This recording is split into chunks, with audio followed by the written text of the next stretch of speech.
আসসালামু আলাইকুম। কেমন আছেন সবাই? আলহামদুলিল্লাহ, আশা করি সবাই ভালো আছেন। তো আজকে একটা গুরুত্বপূর্ণ টপিক নিয়ে আলোচনা করতে আইছি। তো টপিকটা হলো আপনার যারা ইউরোপের দেশে, যেমন ইতালি, ফ্রান্স, পর্তুগালের বিষয়টা তো ভিন্ন হয়ে গেছে বর্তমান রুলসগুলো হয়তো আমি জানি না, কিন্তু যারা ইতালি, ফ্রান্স এবং জার্মানি এগুলো দেশে অ্যাজাইলামের মাধ্যমে যারা সেটেল হতে চাইতেছে কিংবা বৈধ হইতে চাইতেছে, তো এই প্রসঙ্গ নিয়ে আমি কিছু কথা বলতে চাইছি। মানে আমি যতটুকু জানি অতটুকু শেয়ার করার চেষ্টা করতেছি। আমি আছি ইতালিতে। তো বর্তমানে যে ইতালির সম্বন্ধেই বলি কিছু। তো যারা অন্যান্য দেশে আছে তার সাথে একটু ম্যাচ করাই নিবা, ঠিক আছে? তো ইতালির যারা কেস করতে, মানে বর্তমানে নতুন যারা কেস করবে কিংবা অ্যাজাইলামের কেস করবে, করার মাধ্যমে যারা মানে এই দেশে বৈধ হইতে চাইতেছে, তো ওই সিস্টেমে তো যারা নতুন তারা সবথেকে বেস্ট হইব কিছু যারা নতুন আসে কিংবা আসতেছে কিংবা আসবে, ঠিক আছে? তো তারা আসার পরে, তো যারা ইতালি আইসা গেছে এখনও কেস করে নাই, তো আসার পরে তারা কী করতে পারে, সবচেয়ে বেস্ট হইব কিছু সময় ওয়েট করা, ঠিক আছে? কিছু সময় ওয়েট করা। কেন? যদি ওয়েট না করুন, কিছু সময় অপেক্ষা না করুন, তাহলে বুঝতে পারবো না কেমনে কি করা লাগবো, কেমনে কি কোনটা করা লাগবো। কেরকম আমাদের ইতালিতে কিংবা ফ্রান্সে অনেক মানে অভিজ্ঞ প্রাণী বসবাস করে, ঠিক আছে? প্রাণী বলতে বোঝায় মানুষে। যাই হোক, এরা তো কোনো ভালো একটা সলিউশন দেয় নাই, বলতে ভাই এমনি করার লাগে আছে। হ্যাঁ, ভালো মানুষ তো আছে অবশ্যই। তো ভালো মানুষ থেকে কিন্তু খারাপ মানুষের চাহিদাটা বেশি। যেমন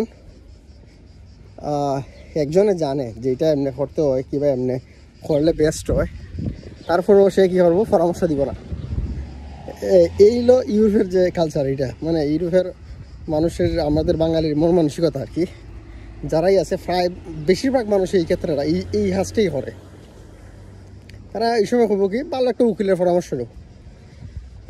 ভাই উকিলের পরামর্শ দিয়ে নিবা। উকিলে বলতো বর্তমানে যারা মানে ফ্রান্সে কেসি করে, মানে এজেন্সির মাধ্যমে, এখানে উকিলের কোনো প্রয়োজন নাই। যারা ইটালিতে কেস করতেছে, ভাই ফার্স্ট কমিশন পর্যন্ত উকিলের কোনো প্রয়োজন নাই। উকিলে কিচ্ছু করে না, ঠিক আছে? অযথা তোমার কাছে ডিমান্ড হবে 1500 ইউরো, 2000 ইউরো ডিমান্ড করে নিয়ে দেব, ঠিক আছে? এখন প্রথম নতুন মানুষ যারা আছে, তো তারা সবথেকে বেস্ট হবো প্রথমে আসো, ইতালিতেই আসো কিংবা অন্যান্য দেশেই যাও, যে দেশেই যাও, 15-20 দিন, 1 মাস ওয়েট করো, ঠিক আছে? যেহেতু কেস তুমি করবাই, তুমি সিদ্ধান্ত নেও কোন বিষয়টার উপরে কেস করবা, ঠিক আছে? যে আমি এই বিষয়টার উপরে কেস করবো, এই প্রবলেম দেখাইমু, যেহেতু এই প্রবলেমগুলো আমার সাথে ম্যাচ করে, ঠিক আছে? তো এই সিদ্ধান্তটা ফার্স্ট এবং নেওয়ার পরে তুমি কোন থানায়, মানে কোন থানা, যে থানায় কেস করে, বড় মেইন যে খুচরা আছে, মেইন যে থানা আছে, এখানে যাইতে হয়। তো এইগুলা লোকেশনগুলো ভালো করে নিবা। হ্যাঁ, কি ডকুমেন্টস প্রয়োজন পড়ে এগুলা জানবা আগে, কিছু সময় নিবা, মানুষের জিজ্ঞাসা করবা। বলতে ওই যে বললাম না, খারাপ মানুষ বেশি আছে কিন্তু ভালো মানুষও আছে, ঠিক আছে? ভালো মানুষ যে নাই তা না, ভালো মানুষও আছে। 2-4 জনে 5 জনে পরামর্শ দিব, ভাই এমনি করলে বেটার হয়, এমনি করলে বেটার হয়। হ্যাঁ, কেস কী দিবা এটা তোমার উপরে ডিপেন্ড করে, কিন্তু কেস দিতে গেলে কি প্রয়োজন পড়ে, কি প্রয়োজন এটা তো তুমি বুঝতে পারবা। কিংবা অন্য কেউ কেস দিছে, অনেক মানুষ আছে যে কেস দিতেছে, প্রত্যেকটা শহরেই দেখা যেতেছে নতুন অনেক মানুষ দিতেছে। তার সাথে কিছু পরামর্শ নিবা, নেওয়ার পরে এখান থেকে বিবেচনা করবা যে না এই জিনিসটা প্রয়োজন আছে, এই জিনিসটা প্রয়োজন আছে, এইগুলো জিনিস রেডি করবা। কেস দিতে গেলে অনেক কিছু প্রয়োজন পড়ে, স্টাম্প প্রয়োজন পড়ে, ছবি প্রয়োজন পড়ে, আরও এরকম কিছু কিছু পাসপোর্ট প্রয়োজন পড়ে, আরও অনেক পাসপোর্ট ছাড়াও আছে, অনেক সিস্টেমে করা যায়, যে যে সিস্টেমে চাই এই সিস্টেমে করতে পারবে। কিন্তু ফার্স্ট একটা হতেই হই ভাই, এখানে উকিলের কোনো প্রয়োজন নাই, ঠিক আছে? আমি আবারও হইতেছি, উকিলের বুঝতে পারলে, যেমন আমি একটা জিনিস বুঝি, আমি একটা জিনিস করতে পারি, ঠিক আছে? আমি না পারলে কিছু সময় যেহেতু আমি পাইবো মানুষের কাছে বুঝতে পারবো ভাই, উকিলের ফার্স্টে কোনো প্রয়োজন না। হ্যাঁ, যদি তুমি যে কেসটা করছো, কমিশনে গেছো, কমিশনে যাওয়ার পরে কিংবা যে কোর্টে গেছো, কোর্টে যাওয়ার পরে তোমার যে কেসটা তুমি মানে দায়ের করছো, যে তোমার দেশের সমস্যা হোক যাই হোক, যে কেসটা তুমি দিছো এটা মিথ্যা প্রমাণিত হয়েছে, তারা রিজেকশন করে দিছে, ঠিক আছে? রিজেকশন করে দেওয়ার পরে যদি তুমি আবার আপিল করো, পুনরায় আবার যদি তুমি এটা আপিল করো, তাহলে তোমার একজন উকিল প্রয়োজন, ঠিক আছে? যার মাধ্যমে তুমি এটা আবার রিকোর্স করাইবাই কিংবা সেকেন্ডবার আবার আপিল করাইবাই না মাতি। তো যদি এই বিষয়টা হয় না নিয়ে, তো কথা হইলে তো তারা এই জিনিসটা করে, ঠিক আছে? তারা এই জিনিসটা কইরা দেয়। হ্যাঁ, বিনিময়ে যদি তুমি উকিল কন্টিনিউয়াসলি যে আমার A to Z কন্ট্রাক্টে যাও, তো তারা তোমার কাছে উকিলে তোমার কাছে ডিমান্ড করবো কত, 2000 ইউরো, কমসে কম একবারে কম হইলে 1500 ইউরো ডিমান্ড করবে। এত টাকার দেওয়ার কোনো মানেই হয় না, ঠিক আছে? তো তুমি ফার্স্ট অফ অল কমিশন মানে তুমি যদি কেস দেও, থানাতে কেস করো কিংবা কেসের লেগে যাও, এখানে উকিলের কোনো কাজ নাই।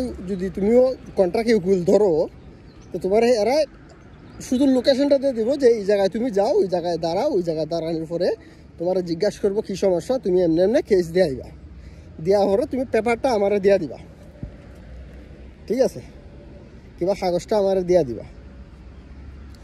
তো এখানে উকিলও কোনো তোমার কিছু ডিরেকশন দিল না। হ্যাঁ, এতটুকু করতে পারে, তুমি যে কেসটা দিবাই, এই কেসটা হালকা পাতলা তো যেন বর্ণনা দেওয়া আসা লাগবে থানাতে, হালকা মানে 2 লাইন 3 লাইন 4 লাইন 5 লাইনের একটা সংক্ষিপ্ত বর্ণনা দেওয়ান লাগবো, যে তুমি কেন দেশ তাই রাইছো, কোন কারণে, কী সমস্যা, হালকা পাতলা একটা বর্ণনা তুমি দিতেইবা। তো হালকা পাতলা 2-4 লাইনের যতটুকু পারা যায় সংক্ষেপে 2-4 লাইনের বর্ণনা দেওয়া দিবা, ঠিক আছে? দেওয়ার পরে তারা কেস নিয়ে নিব, নেওয়ার পরে এরা তোমার সব কিছু ডকুমেন্টস দিয়ে দেবো থানার থেকে, যা তোমার প্রয়োজন সেগুলো পেপারস তারা দিয়ে দিব। দিয়ে দিলে পরে এইগুলো তুমি উকিলে সাবমিট করবা, উকিলে বয়ে থাকবো, কোনো কাজ করতো না, এটার কোনো কাজ নাই। তো আসলে তোমার কইব হ্যাঁ করতেছি, সেই করতেছি, এটার কোনো কাজ নাই। খুদাই তোমার দিয়া এইগুলা নিব, টাকা পয়সা তোমার কাছে উঠাইব। তো ইতালিতে অনেক উকিল আছে, রাস্তাঘাটে ব্যাঙের ছাতার মতো। তো উকিল রাস্তাঘাটে বসে দিছে বলতে গেলে, মানে ব্যাঙের ছাতা আছে না, এইভাবে মানে তাদের অফিস আছে। তো মানে এমনভাবে তোমার ব্রেন ওয়াশ করবো যে না তোমার কি দরকার, উকিল দরকার না হইলে তোমার দেশে বাড়াই দিব, ঠিক আছে? তো মানে এইরকম পাই তোমার ব্রেন ওয়াশটা করবো। তা আমি এটাই বলতে চাইতেছি সর্বমূল যে কথাটা। তো ফার্স্ট অফ অল বুঝিয়া শুনিয়া ইয়া কেস করবা, কি কেস করবা এতটুকুই। আর থানাতে গেলে পরে তো লোকেশন লইবা, যারা পুরাতন কিছু লোক আছে তাদের মাধ্যমে লোকেশন লইয়া থানাতে কেস করবা, সংক্ষিপ্ত আকারে বলবা। তারপর অটোমেটিকলি কিচ্ছু লাগবে না, একবার অটোমেটিকলি তুমি যে অ্যাড্রেস দিবা, মোবাইল নাম্বার দিবা, হ্যাঁ, এই অ্যাড্রেসে তোমার সিটি আইব, এবং একবারে 2-1 দিন আগে তোমার যে কমিশনের 2-1 দিন আগে তারা কলও দিব, ঠিক আছে? সিটিতে কোনো ঝামেলা হয়, কোনো সমস্যা হয়, তারা কল দিব যে ঠিক আছে তোমার অত তারিখে তোমার কোর্টে তোমার বয়ান দিবা, তুমি আইসো, তোমারা জানাইবে, 2টা মাধ্যমে তোমারা জানাইবে। তো তুমি যে নাম্বারটা দিবা, এই নাম্বারটা যাতে অ্যাক্টিভ থাকে, ঠিক আছে? আর এবং যে অ্যাড্রেসে দিবা, এই অ্যাড্রেসে থাকার চেষ্টা করবা, ওই অ্যাড্রেসের অন্য জায়গায় অ্যাড্রেস চেঞ্জ করিও না ফার্স্ট টাইম। আর যদি উকিল থাকে প্রাইভেট, তাহলে চেঞ্জ করলে সমস্যা নাই। এরকম ওই উকিলে আবার এটা মেইল টেইল ফাটাইয়া এরা যে থানার যে মেইল অ্যাড্রেস আছে এগুলোতে তারা মেইল টিল ফাটায় আবার নিয়ে আসতে পারে, তারা কিছু প্রসেসিং সিস্টেম আছে। হ্যাঁ, কিন্তু ফার্স্ট অফ অল তোমার যারা কেস করে তার কোনো প্রয়োজন নাই, ওই হ্যান ত্যান করে তোমার কাছে 2000 ইউরো নিয়ে যাবে। আর পরবর্তীতে যে ডকুমেন্টের পরে তোমার যে মেডিকেল কার্ড, ব্যাংক কার্ড, এটা তোমার নিজেই ভর্তি হইব, কোনো উকিলে তোমার করে দিব না। তো কী দরকার আমি ফার্স্ট অফ অল যারা কেস করবো বা ওই নতুন নতুন যারা কেস করবো তারা কী দরকার একজন উকিল নেওয়ার, কোনো প্রয়োজন নাই, কোনো মানে হয় না।